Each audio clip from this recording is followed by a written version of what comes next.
Welcome to Jalsa, a snack-sized slice of Viennese classical music and Austrian culture. I'm your host, Daniel Adam Maltz. This Jalsa is a highlight from Classical Cake Opus 6. In this excerpt, we're talking with Malcolm Bilson, Professor of Music Emeritus at Cornell University, about the differences between classical and romantic rubato. So, one thing you say over and over is never, ever to play evenly. Right. Now, this is radically different to what most musicians are taught, so please explain this. Well, that's what I was just talking about. If music is like speech, then you cannot play anything like this. Sure. You know, it's very interesting that when you started having robots answering your calls, they all sounded like that. You know? The number is 4532.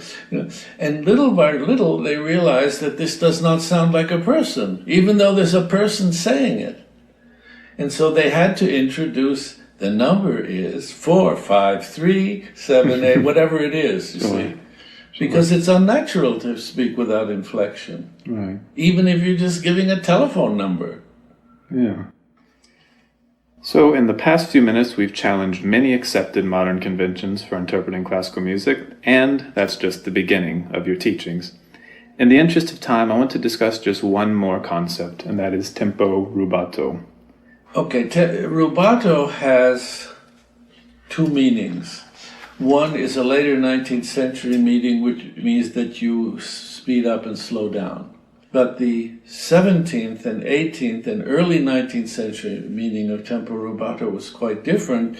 It means that the accompaniment stays steady, while the right hand or the violin or the flute or the voice or whatever it is floats freely above it. Mozart talks about it. Chopin insisted on it. He insisted on the students practicing first the left hand by itself and then only bring in the melody later, and to try to do this. It's very hard. Mm-hmm. It's very, very hard to do. It takes a lot of training. And if you want to hear how it's done really superbly, then you go to recordings of people like Frank Sinatra and Ella Fitzgerald who did this spectacularly, you know.